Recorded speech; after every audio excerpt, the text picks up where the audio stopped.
ಭಾರತೀಯರ ಭರವಸೆಯ ಹೊತ್ತು ಗಗನಕ್ಕೆ ಜಿಗಿದರು ಶುಭಾಂಶು ಶುಕ್ಲಾ.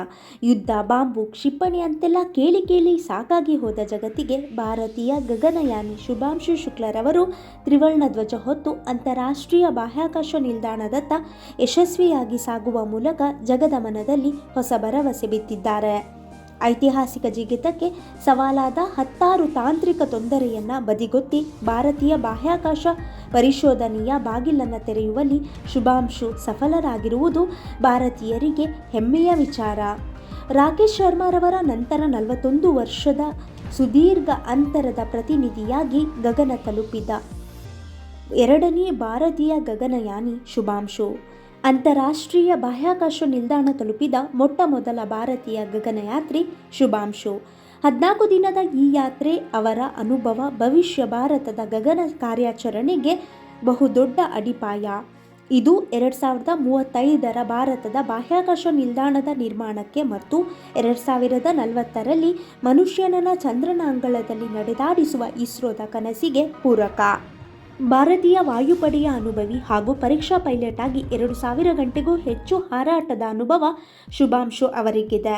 ಅಂತರಿಕ್ಷ ತಲುಪಿದ ಕೂಡಲೇ ಭೂಮಿಗೆ ಕಳುಹಿಸಿದ ಮೊದಲ ಸಂದೇಶ ಇದಾಗಿತ್ತು. ನಮಸ್ಕಾರ ನನ್ನ ದೇಶವಾಸಿಗಳೇ. 41 ವರ್ಷಗಳ ಬಳಿಕ ನಾವು ಮತ್ತೊಮ್ಮೆ ಅಂತರಿಕ್ಷವನ್ನು ತಲುಪಿದ್ದೇವೆ. ಇದೊಂದು ಅದ್ಭುತ ಪಯಣ. ಪ್ರತಿ ಸೆಕೆಂಡ್ಗೆ 7.5 ಕಿಲೋಮೀಟರ್ ವೇಗದಲ್ಲಿ ನಾವು ಭೂಮಿಗೆ ಸುತ್ತು ಹಾಕುತ್ತಿದ್ದೇವೆ.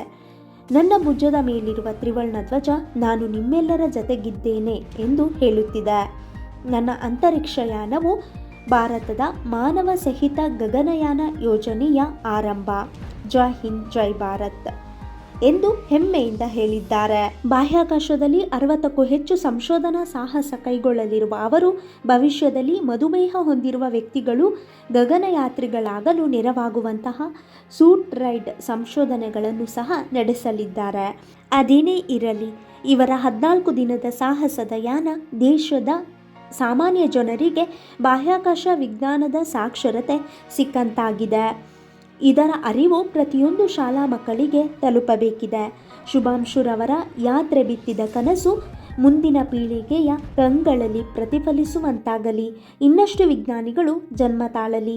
ವಿಜ್ಞಾನ ಲೋಕದಲ್ಲಿ ಭಾರತ ದಾಪುಗಾಲಿಡಲಿ. ವಿಜ್ಞಾನದ ಪ್ರಯೋಗದ ಶಿಕ್ಷಣ ಪ್ರತಿಯೊಂದು ವಿದ್ಯಾರ್ಥಿಗೆ ಸಿಗುವಂತಾಗಲಿ. ಶೀಘ್ರದಲ್ಲಿಯೇ ಬಾಹ್ಯಾಕಾಶ ನಿಲ್ದಾಣದ ನಿರ್ಮಾಣವಾಗಲಿ. ಮತ್ತೆ ಭೇಟಿಯಾಗೋಣ. ನಮಸ್ಕಾರ.